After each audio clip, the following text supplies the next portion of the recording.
Good morning. आज के इस वीडियो लेक्चर में हम गेमेटोजेनेसिस के बारे में अध्ययन करेंगे।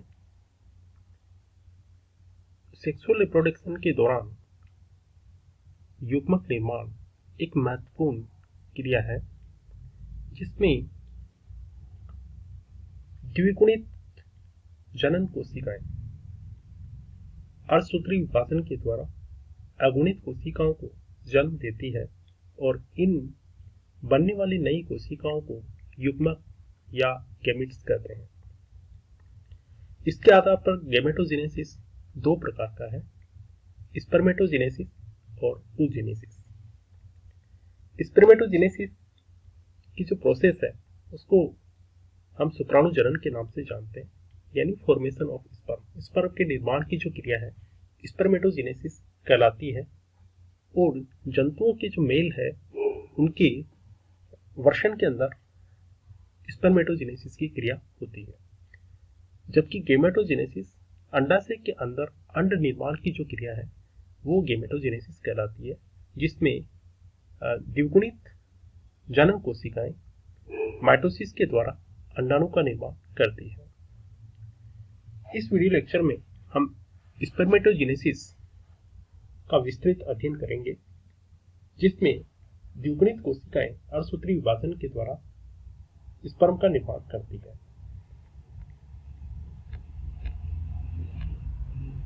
सबसे पहले हम स्पर्म की सामान्य संरचना के बारे में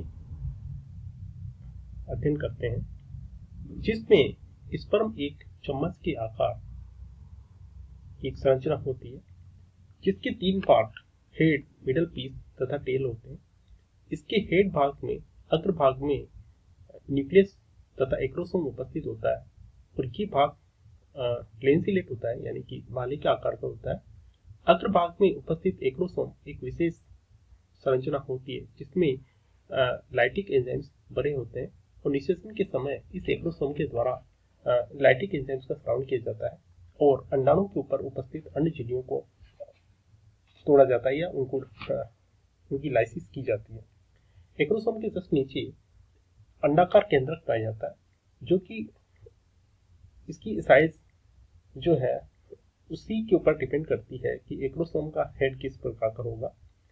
इसमें प्रोक्सिमल सेंट्रियोल पाया जाता है, जो कि न्यूक्लियस के जस्ट पीछे एक गड्ढे के अंदर स्थित होता है, और इसी के जस्ट आगे डिजिटल सेंट्रियोल पाया जाता है, जिसमें कि एक्सियल फिलामेंट है वो बाहर की ओर निकला होता है। मिडिल पीस के अंदर जो डिजिटल सेंट्रियोल और एक्सियल फिलामेंट जो है वो पाए जाते हैं, और कुछ जो भाग जो है साइटोप्लाज्म जो है उसकी एक पतली लेयर पाई जाती है। मिडिल पीस में ही माइटोकॉन्ड्रिया एक फीते के समान संरचना बनाकर एक्सियल फिलामेंट के चारों ओर लिपटे रहते हैं, जिसे निबेनकल शीथ, स्तनधारी में निबेनकल शीथ कहते हैं। और एक्सियल फिलामेंट का अंतिम भाग जिसमें केवल माइक्रोट्यूब्यूल्स उपस्थित होती है, टेल कहलाता है, और इसमें 9+2 अरेंजमेंट पाई जाती है, यानी कि 2 केंद्रीय तंतु और बाहरी 9 परिधीय तंतु पाए जाते हैं। इस प्रकार स्पर्म की एक संरचना के अंदर ये तीन जो भाग है, हेड, मिडल पीस और टेल, देखे जा सकते हैं। और प्रतिदिन लगभग 300 मिलियन स्पर्म जो है स्पर्मेटोजेनेसिस के दौरान बनते हैं, और इनका मुख्य कार्य जो है जेनेटिक इंफॉर्मेशन को अंडे तक पहुंचाने का होता है। इसके बारे में बात कर चुके हैं। हेड जो है 4 से 5 माइक्रोन लॉन्ग होता है, जिसमें न्यूक्लियस तथा क्रोमोसोम उपस्थित होते हैं। एक्रोसोम एक केप लाइक स्ट्रक्चर होती है, जिसमें पेनिट्रेटिंग एंजाइम्स पाए जाते हैं। और टेल भाग के अंदर भी 4 पार्ट्स होते हैं, नेक, मिडिल पीस, प्रिंसिपल पीस और एंड पीस। स्पर्मेटोजेनेसिस की जो क्रिया है वो जननांगों के अंदर होती है, और जो टेस्टिस जो होती है उसकी सेमिनिफेरस ट्यूब्यूल्स की सबसे आंतरिक जो स्तर होती है, जिसमें जर्मिनल लेयर्स बोलते हैं। जर्मिनल लेयर्स में स्पर्मेटोगोनिया जो प्राइमोर्डियल जर्म सेल्स के द्वारा बनती है और 5 वीक के अंदर डेवलपमेंट होती है।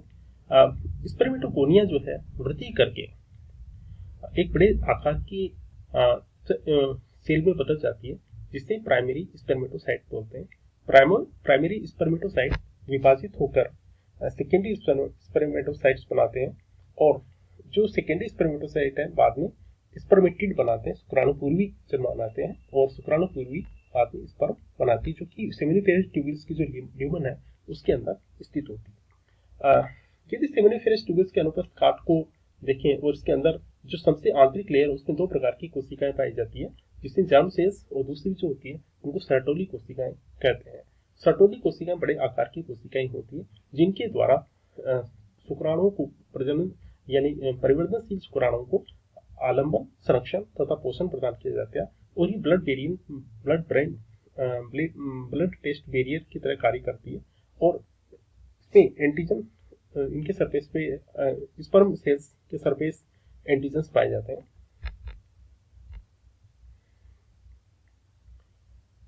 इनका नर्समेंट जो है वो स्पर्मेटिड वगैरह, स्पर्म वगैरह का नर्समेंट जो है इसमें सर्टोलिस कोशिकाओं के द्वारा किया जाता है। इसमें सिक्रेटिन और इनहिबिन हार्मोन स्रावित किए जाते हैं, जो कि स्पर्मेटोजेनेसिस की क्रिया को रेगुलेट करते हैं। लेडिक सेल्स ये बड़े साइज की कोशिकाएं जो होती है तो सेमिनिफेरस ट्यूब्स के बीच बीच में स्थित होती है, और इसमें इनके द्वारा टेस्टोस्टेरोन हार्मोन जो है उसका स्रावन किया जाता है, जो सेकेंडरी सेक्सुअल कैरेक्टर्स को नियंत्रित करता है। इस डायग्राम के अंदर ये जो है वो टेस्टिस है, जिसके अंदर सेमिनिफेरस ट्यूबल्स जो है कुंडली नलिकाओं के रूप में उपस्थित है। यदि अनुप्रस्थ काट में देखें तो ये बाह्य जो है उसको जर्मिनल लेयर्स बोलते हैं। जर्मिनल लेयर्स के बीच में बड़े आकार की ये सर्टोली कोशिकाएं होती है, और इसकी ल्यूमन के अंदर जो स्पर्मेटोजेनेसिस की विभिन्न अवस्थाएं यानी स्पर्म की विभिन्न अवस्थाओं को देखा जा सकता है जो पाई जाती है। इसी तरीके से देखें हैं कि ये स्पर्म हेड है तो सर्टोली कोशिकाओं के अंदर तक धंसा रहता है, और वहां से ये पोषण प्राप्त करता है। स्पर्मेटोजेनेसिस के अंदर ये विभिन्न प्रकार की स्टेजेस है, जिसके अंदर प्राइमोर्डियल जर्म सेल्स है वो विभाजित होती है माइटोटिक डिवीजन के द्वारा, और वृद्धि करके प्राइमरी स्पर्मेटोसाइट्स में बदल जाती है, जो कि डिप्लॉइड कोशिका होती है। जब इस डिप्लॉइड कोशिका के रिडक्शनल डिवीजन होता है तो दो सेकेंडरी स्पर्मेटोसाइट्स बनते हैं, और सेकेंडरी जो प्रत्येक सेकेंडरी स्पर्मेटोसाइट्स जो सेल्स होती है वो अगुणित होती है, और बाद में विभाजन के द्वारा चार स्पर्मेटिड बनते हैं। और स्पर्मेटिड जो गोलाकार अनडिफरेंशिएटेड और अगुणित कोशिका होती है, जो गति करने में सक्षम नहीं होती है। जब इनमें स्पर्मेटोजेनेसिस का जो लास्ट स्टेज होती है स्पर्म मेटामॉर्फोसिस भी बोलते हैं, इसके द्वारा ये स्पर्मेटिड जो है कायांतरित होकर परिपक्व शुक्राणु के अंदर बदल जाती है।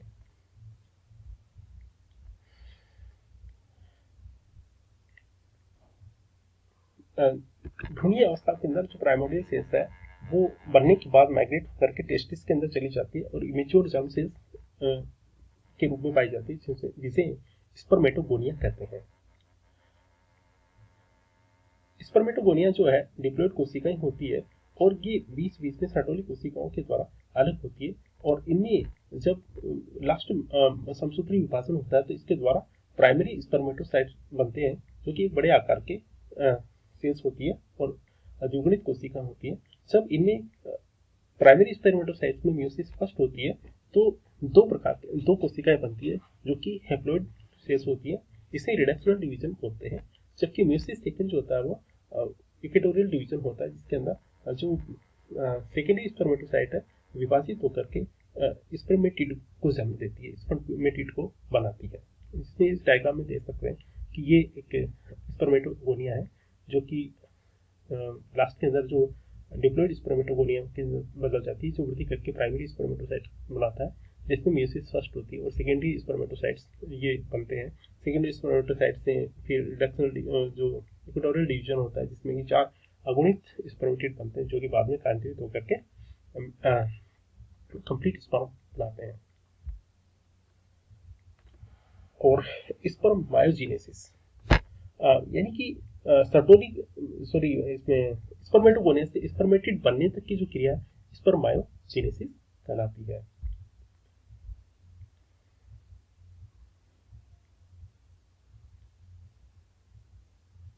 जब स्पर्मेटोजोआ जो बन जाता है इसमें स्पर्मेटिड कायांतरण स्पर्मेटामॉर्फोसिस जिसको बोलते हैं, जिसमें उसके बाद में अगुणित चार स्पर्मेटोजोआ या स्पर्म का निर्माण होता है, जो कि इसमें सेमिनिफेरस ट्यूबल्स की ल्यूमन के अंदर उपस्थित होते हैं।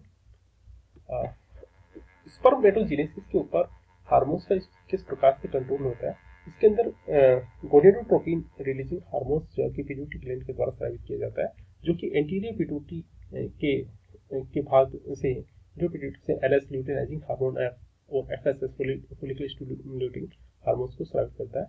एलएस जो है stimulate the Leydig cells. LS जब इसमें एंटीरियर पिट्यूटरी से स्रावित होने के बाद में टेस्टोस्टेरोन का स्रावण कराता है किसके द्वारा? Leydig cells. यानी कि एलएस जो है इंटेस्टाइनल सेल्स या लेडी सेल्स के ऊपर जाकर क्रिया करता है और वहां से टेस्टोस्टेरोन का सिक्रेशन होता है जो कि स्पर्मेटोजेनेसिस की क्रिया को प्रारंभ करती है, यानी कि प्यूबर्टी जो स्टेज है उसको लेकर के आता है। एफएसएस है वो इनडायरेक्टली स्पर्मेटोजेनेसिस। एफएसएस और टेस्टोस्टेरोन जो सर्टोली कोशिकाओं के ऊपर कार्य करते हैं उसमें एंड्रोजन बाइंडिंग जो प्रोटीन है उसके थ्रू बाइंड होते हैं और इनके द्वारा इनिबिन एफएसएस का स्रावण किया जाता है। ये कंप्लीट फ्लो चार्ट है जिसके द्वारा जो पिट्यूटरी ग्लैंड है उसका जो अच्छे भाग है जिसमें गोनेडोट्रोपिन होते हैं, इसमें एलएस और एफएसएस स्रावित किए जाते हैं। एफएसएस जो स्पर्मेटोजेनेसिस की क्रिया को एंटीजन बाइंडिंग प्रोटीन की सहायता से सर्कुलर कोशिकाओं के अंदर प्रक्रिया करता है और टेस्टोस्टेरोन सेकेंडरी सेक्सुअल कैरेक्टर्स को डेवलपमेंट को करते हैं और एलएस जो है वो लेडी सेल्स से सीक्रेट्स द टेस्टोस्टेरोन। एंडोजेंस के अंदर prenatal development of male sexual characters, development of the sexual function and stimulation of anabolism, ये कार्य टेस्टोस्टेरोन के द्वारा किए जाते हैं। नेगेटिव फीडबैक के बाद टेस्टोस्टेरोन का प्रोडक्शन है उसका नियंत्रण किया जाता है। इजुकुलेशन का मतलब ये होता है कि पेनिस से स्पर्म के रिलीज होने की जो क्रिया है वो इजुकुलेशन कहलाती है। सीमन जो होता है यानी कि सीमन का जो वॉल्यूम होता है 1 पॉइंट से लेकर 4.5 ml होता है। व्हाइट ऑक्सेंट या कलर का होता है, स्लाइटली एल्कलाइन जो होता है और पीएच एल्कलाइन पीएच वाला होता है। इसमें 100 से 125 मिलियन स्पर्म उपस्थित होते हैं और स्पर्म का जो पाथवे है वो टेस्टिस में बनते हैं, एपिडिडाइमिस में एकत्रित होता है, वासा डिफरेंस के द्वारा गति करते हैं, इजुकुलेटरी ऑर्गन यानी पेनिस के द्वारा यूरिथ्रा के अंदर मुक्त कर दिए जाते हैं।